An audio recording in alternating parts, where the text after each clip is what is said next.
Hey guys, it's Peyton, and today I'm going to be talking about books that made my cold, dead little heart feel things. Because that's the mood currently. You know, if you haven't seen my latest video, my last video of me pouring open my heart about my pain and my sorrows from the last couple months, you know, you can watch that. Sometimes your heart is dead and cold and nothing will make it feel anything ever again. Well, I have some books for you that will make you feel something. You know, that little Grinch heart that is just barely there, just barely beating and thumping along? These books might actually crack that heart open, make it bleed, and make you feel something you never felt before. And that's what these books did to me.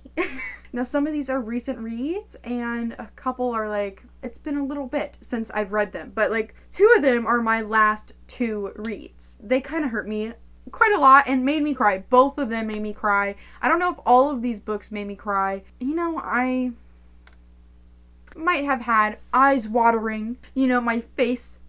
Sadness. What is this facial expression called? A pain face. A frown.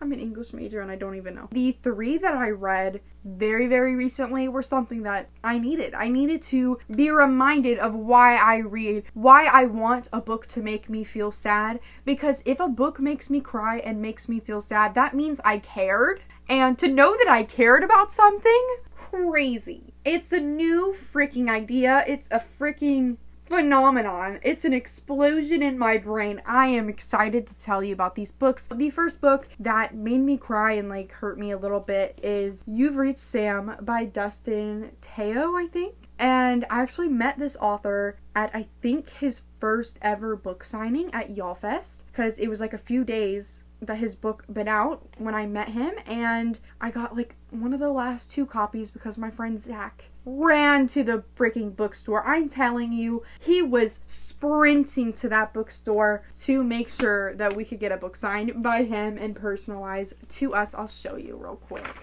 So I mentioned this book in my last video that I was currently reading it, and I finished it. I listened to it on audio, but I followed along in the book because I enjoy doing that sometimes. And this one has a premise that you hope is not true, but is true. So this girl right here, not me forgetting her name already, and I just read this book, Julie, she has a boyfriend named Sam, and they're just, you know, so cute. They've been dating for 3 years. You know, they have a plan for life. They are meant to be. Well, Sam dies. That just ruins all of your plans, doesn't it? Julie is feeling sad. She tries to call him on the phone and he answers the phone. You know, ghosts, spirits, who knows what's going on here? Actually, I know because I read the book. But you haven't. You might have. But if you haven't, you haven't, you know? This is a crazy concept. Honestly, it's a genius concept. I wish I had thought of it because he's been on the bestseller list for like 2 weeks now. And he followed me on Twitter, and low-key, like, I'm in love with this man just a little bit. I feel like Tasha from Tashopolis with Pierce Brown. That's how I am with this man. I don't even know if he likes women. And it's okay if he doesn't. I will love him from afar forever. My alarm just went off in my house. So that's not good. This book really hurt. And I guess in a similar way that the book They Both Die at the End by Adam Silvera does, even though I didn't really like that book that much. But I can respect that book and the feelings that it brings out in you. I just didn't fully buy that love story, to be honest. I'm so sorry, because I know a lot of people love that book. We also get like flashbacks of them, you know, when he was alive. We get to know Sam and understand why Julie loves him, and you know, why Sam loves Julie, and we just get their full love story, but also know that, oh my gosh, he's dead and they'll never be able to be together again. Even through the phone calls that she gets to talk to Sam again, and it's keeping her from living her current life. Her future is kind of ruined because all she wants to do is talk on the phone with Sam. She's just in the past. And it's really difficult to come to terms with the fact that this is her past now. Sam is gone and he is no longer, and they are not going to be together anymore. It's ruining opportunities for her. And grief happens. There's different stages of grief, and this is like a very early on take of grief. It just happened for her. I don't know if Dustin himself has lost someone in this way before, but it did feel very intense and like understanding of what it is like to lose someone. It really made me tear up at the end. Like, I was feeling emotions. I gave it a 5 out of 5 stars. I don't know if that's just me like feeling feelings and I just gave it a 5 stars immediately, because sometimes I do that, or if it genuinely is a 5 stars. Macy, oh my gosh. All I know is this book is definitely a memorable one, and it really hurt me. Got that little heart thumping a little bit, feeling shit, and knowing that life sucks, but it's okay, because other people's lives suck too, so it's okay. The next book that made my heart feel pain is A Song of Achilles by Madeline Miller. I finished this book last night. I really freaking cried. I loved this book. Absolute 5 stars, no doubt about it. This is a portrayal of Achilles, you know, with the Greek mythology, and his companion Patroclus. The author herself says 2 different pronunciations. I'm gonna say Patroclus. Patroclus and Achilles are, in many different interpretations, viewed in different ways. Achilles is the strong warrior that does crazy things in Troy and kills all these people, and Patroclus is his companion. They are either portrayed as really close friends to the point where when shit happens, Achilles is just like, holy shit, man. The mythology's been out for so long, so like, I'm not trying to spoil the mythology, but like, it's been out for a very, very long time. But also, if you just want to go into this book blind and don't really know anything about mythology, I don't really want to say anything. There's many interpretations that think Achilles and Patroclus are actually lovers. And Madeline Miller herself didn't like make this up. She had heard this growing up, and you know, she studied Greek mythology a lot in school. She has a BA and an MA from Brown University in Latin and Ancient Greek. So she knows her shit about all of this. She always thought that, I mean, I've been watching interviews. She always thought that the Achilles and Patroclus idea that they were lovers, and that's why they were so close, and that's why things that happened in the book hit hard so much, because they loved each other in a way that only lovers can. I love this interpretation. It makes so much sense to me, and it's actually from the point of view of Patroclus. He's not a warrior. He isn't like, in any terms, anything special compared to Achilles. You know, Achilles is known for so much glory. He is the best warrior of the generation. And Patroclus is just an exiled prince. People feel like he's not worthy of Achilles, blah, blah, blah. But we get Patroclus from when he was a boy and on to adulthood. And it makes you fall in love with these characters so deeply. We see their first interactions with each other as boys, and we see them fall in love. It feels so authentic, it feels genuine, and I just fell in love with the love that they shared. And there's many sad things about this book, but the happiness that I get from it is the love that they shared. It was just genuinely so pure, and if I don't have a love like Achilles and Patroclus, I literally would rather die. Like, I do not want anything that doesn't compare to these bitches, because they are living the life in ways of love. They deserve the world both, because I loved both of them individually, and it was really interesting to see Achilles brought to life, because he's just always been a figure that seems so like, he doesn't feel human, and like, yeah, he's half god, half human, but he doesn't feel like there's anything real to him, like his personality. But this book really brings out his personality and makes him feel like a real person, and the struggles that he goes through, even as a glorious half god, the greatest warrior of his generation. But the ending of this book is the most painful shit in the world, and that's why I was crying. But I cried like with a smile on my face. I was loving the fact that a book made me feel so many feelings. I hadn't been reading very many books the past couple months, so to know that I found something that might be another favorite book of all time is a really satisfying feeling. I haven't felt this love in a long time. This is definitely a new favorite. It gave me all of the emotions, and I've already started Circe by this author, her second book that she wrote. The next book that really gives you feelings, kind of makes me cringe, because I just bought a copy of this book recently and my dog ate it. She enjoys eating and destroying my books. At least this one's not crazy bad, but The tip of this is ripped off, so that's really disturbing. I bought it for $5 though at a used bookstore at least. Oh, I just sat on Sally and that was a really loud noise. So I read The Thing About Jellyfish by Ali Benjamin for my young adult literature class, even though this is a middle grade, but it works anyways. And I really wasn't expecting much from this book. I'd never heard of it before, and I didn't really know what was going on with this because it is a book about jellyfish.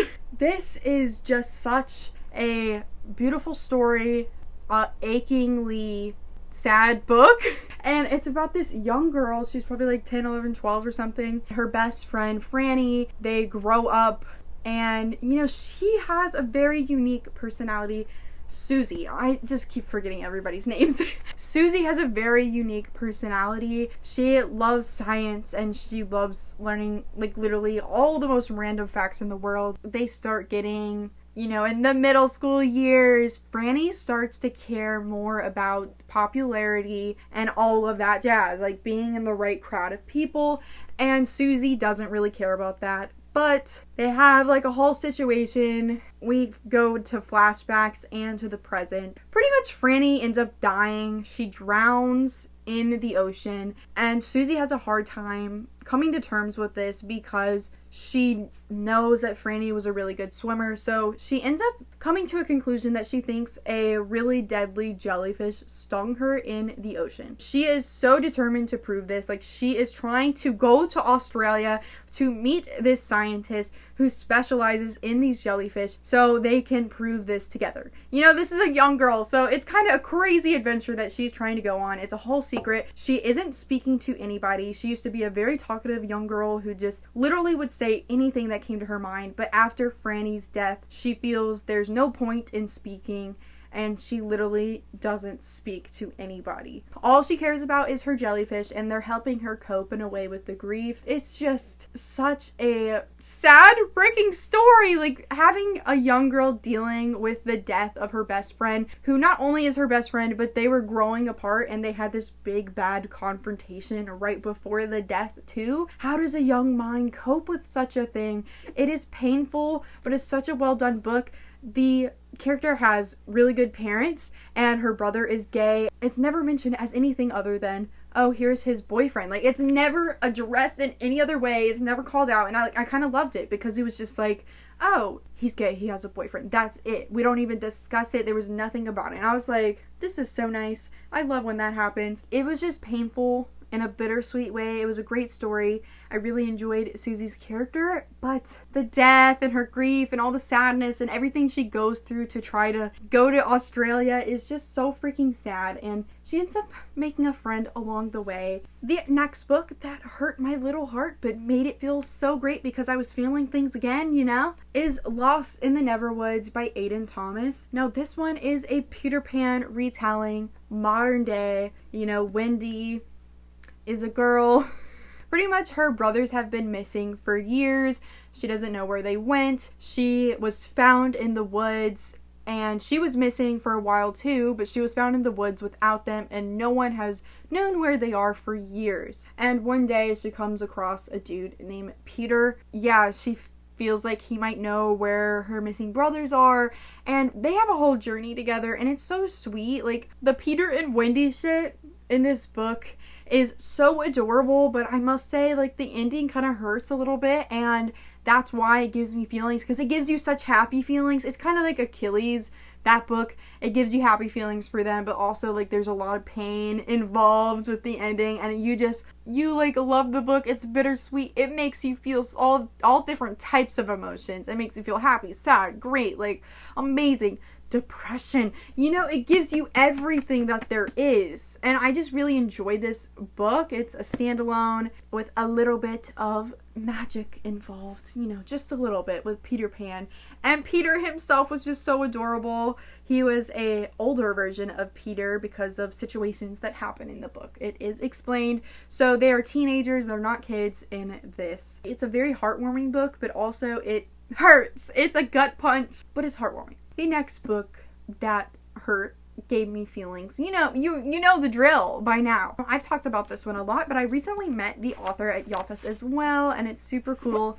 It's Grown by Tiffany D. Jackson. It says, thank you so much for reading. Thank you so much for writing the book, Queen. This one is so painful because it's about a young singer who gets taken advantage of by a celebrity musician, and he's going to mentor her and everything. This is her idol, and he starts taking advantage of her, pedophilia, things like that, and it's just really disturbing to read, but I couldn't stop turning the pages for this one. I read it in like maybe a day or two. It was just thrilling. Like, she writes thrillers, so she keeps you hooked in on her books. I've read 3 of them. Yeah, I have a bunch of tabs here, and all of these green tabs are like disturbing moments, like things that are red flags. I should have used red tabs for that, like I didn't think about that. This is certainly one that just hurts, and not in like a good way.